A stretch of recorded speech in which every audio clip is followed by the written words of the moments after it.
Praise the Lord. आइए आज के डिवोशन के लिए प्रार्थना करते हैं। दयालु और करुणामय परमेश्वर पिता प्रभु यीशु मसीह, हम धन्यवाद देते हैं और एक शुभ अवसर आप हमें दिए ताकि तेरे नाम को ऊंचा कर सके, तेरे करीब रह सके और तेरे गहराइयों को, तेरे ऊंचाइयों को और तेरे चौड़ाइयों को हम समझ सके। प्रभु यीशु, तेरे प्रेम की गहराई, धन्यवाद देते तेरी दया और करुणा के लिए, धन्यवाद आपकी क्रूस के लिए, धन्यवाद प्रभु यीशु मसीह, आप हमारी हमेशा आसपास रहते हैं, इसके लिए हम धन्यवाद देते हैं। हमारी केयर करते, ध्यान देते, इसीलिए तेरी महिमा करते हैं। तो जीवित परमेश्वर है, इस डिवोशन के द्वारा प्रत्येक भाई बहनों को अगुवाई करो और तेरी अनुग्रह में बनाई रखो पिता, और स्थिर करो, विश्वास में बढ़ाओ पिता। यीशु मसीह के नाम से मांगते, आमीन। ओके, आज जो हम लोग बात करेंगे, जितना आप सोचते हैं उससे कहीं ज़्यादा करीब, जितना आप सोचते हैं उससे कहीं ज़्यादा करीब।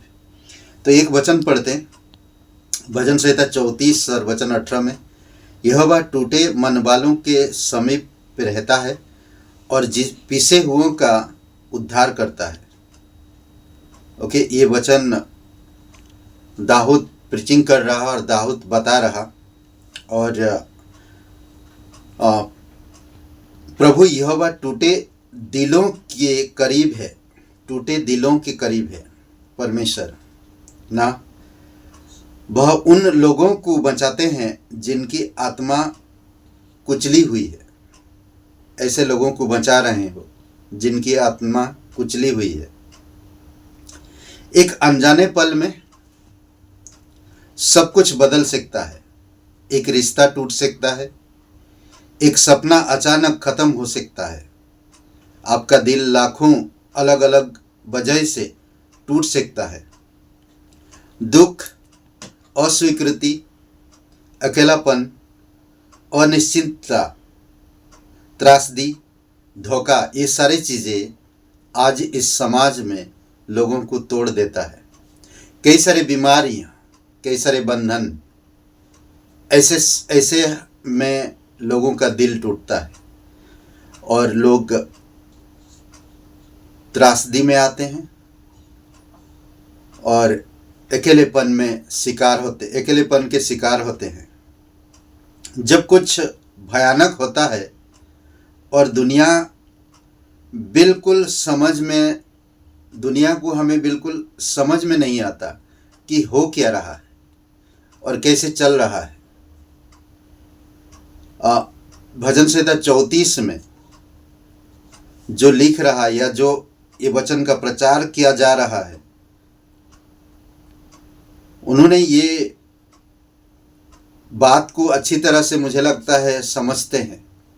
अकेलेपन, टूटना, ये अच्छे अनुभव कर चुके हैं, तभी इस प्रकार की संदेश वो प्रचार कर रहे हैं। भजन संहिता के लेखक दाऊद ने वही प्रचार किया जो उन्होंने जिया था। जैसे उन्होंने जिया था वैसे ही उन्होंने इस भजन को लिखा। दाऊद ने कुछ बहुत ऊंचे और बहुत नीचे पल अनुभव किए होंगे, लेकिन दाऊद अपनी परिस्थितियों के बीच परमेश्वर की उपस्थिति को भी पहचाना। ऐसे हालात में, ऐसे समय पर वह जानते थे कि परमेश्वर पास है और परमेश्वर किसी भी स्थिति को पल भर में बदल सकते हैं। ये शायद उनको पूरी तरह से अनुभव था और ये उनको एहसास भी था। क्या आपका दिल टूटा हुआ है? क्या आपकी आत्मा कुचली हुई है? तो ध्यान दीजिए थोड़ी समय के लिए, परमेश्वर पास है। आपने आपको अकेले लड़ने के लिए नहीं छोड़ा है। परमेश्वर कभी भी किसी भी इंसान को अकेले लड़ने पर नहीं छोड़ते हैं। वह आपको आपके दिल टूटने के समय देखता है। बोलते नहीं, कई बार इंसान पूरी तरह से टूट चुका, मुझे बहुत पसंद आता, वो 12 साल से जो स्त्री लहू बह रहा था, वो पूरी तरह से खत्म हो चुकी थी। अब उसके पास कुछ नहीं बचा था, कुछ नहीं। और आखिरी एक उन्होंने प्रयास किया था, और वो पीछे से जाकर यीशु के वस्त्र को स्पर्श किए थे, और वो ठीक हो गई थी।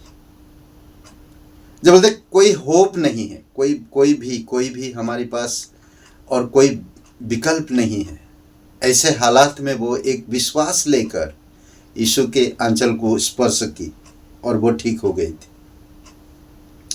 वह आपसे वही मिलता है जहां आप हैं।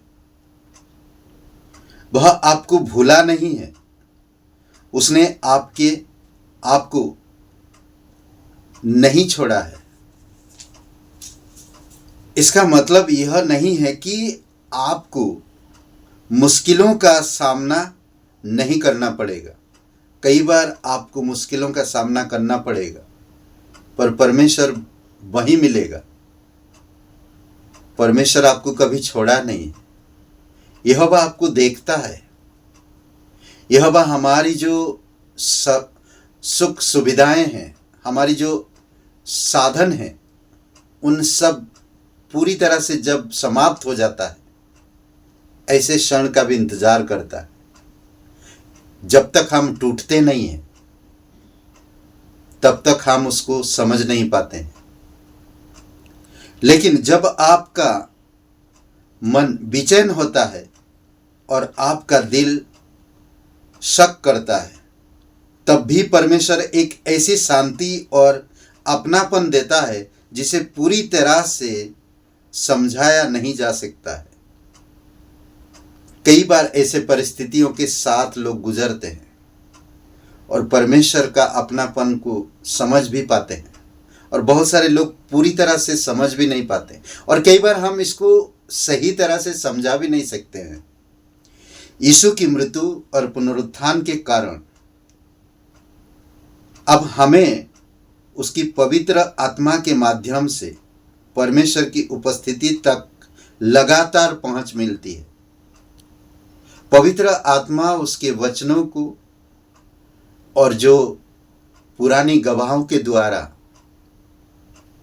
आपसे मुझसे बातें करते हैं। बाइबल में कई जगह पवित्र आत्मा को दिलासा देने वाला बताया गया है। पवित्र आत्मा तभी आता है, आपके साथ काम करता जब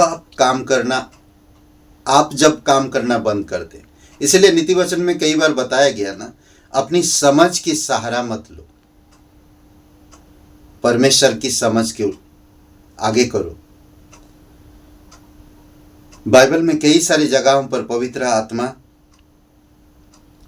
दिलासा देने वाला बताया गया, जो आराम देने, मार्गदर्शन करने, सलाह देने, प्रोत्साहित करने के लिए तैयार है। कई बार आप और मैं नहीं समझ पाते इस चीज को। हमें परमेश्वर से जो आराम मिलता है वह उसकी आत्मा का एक उपहार है जो हमेशा हमारे साथ है।